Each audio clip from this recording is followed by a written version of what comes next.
Matthew, Mark, Luke, and John, who were they? Matthew who? Mark who? Luke who? And John who? What were their last names? When did they write? Did they know Jesus Christ? Did they walk with Jesus Christ? Did they eat with Jesus Christ? Did they talk with Jesus Christ? Did they even meet Jesus Christ? The answer is no, no, no, no.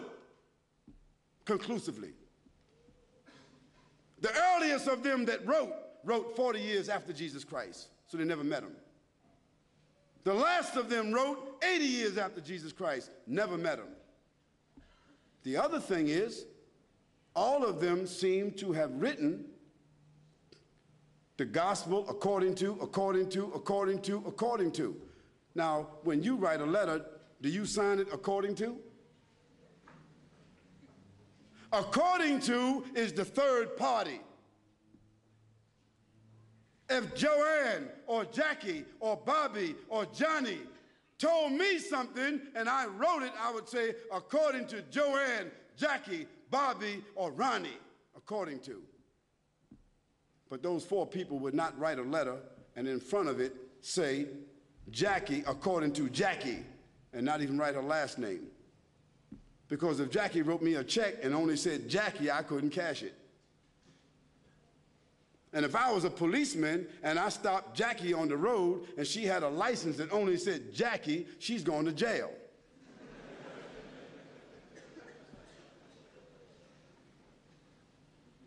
Where in the world is a document with only one name of four different writers that did not meet the one whom they're writing about?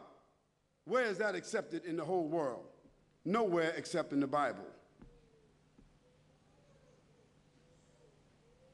And the church fathers and the church writers and the Christian historians, they all agree that perhaps those four writers themselves were only pen names. Because a writer would not write his first name according to.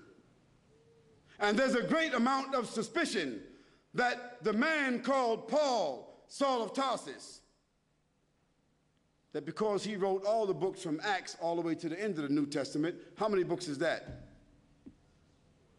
How many? 16, 15, 17, 19? All the books of Acts on, Colossians, Ephesians, Corinthians, Romans, Galatians, all of those books are written by whom? Paul, Saul of Tarsus, another man who never walked, who never talked, who never met, who never ate, who never prayed, who never knew Jesus Christ. Isn't that something? Now here we find four writers and another one between them that wrote all the New Testament books that never talked, never walked, never ate, never prayed, never met the man called Jesus Christ. Yet in their words, the first mentioning of the Trinity came from where? From Jesus or from them?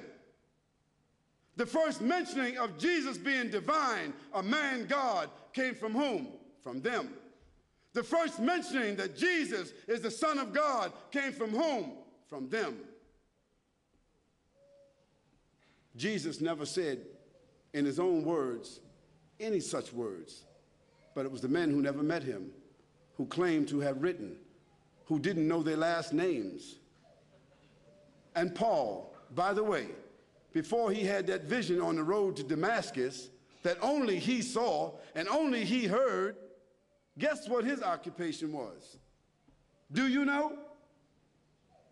He was a bounty hunter, a hunter of Christians, hunting them down like animals, binding them and bringing them to where?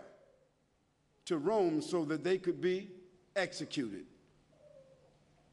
Now, if Hitler, after killing thousands of Jews, said that on the road to Berlin, he had a vision that he was named an apostle to the Jews, and he wrote 20 books that all the Jews are supposed to follow, Do you think they would be following that book? I don't understand how people just don't read history. This is not what Khaled said, so don't get angry with me. This is your own scripture, your own Bible scholars, their own church fathers. All of them agree that Paul never met Jesus, that Matthew, Mark, Luke, and John never met Jesus. By the way, they were not disciples.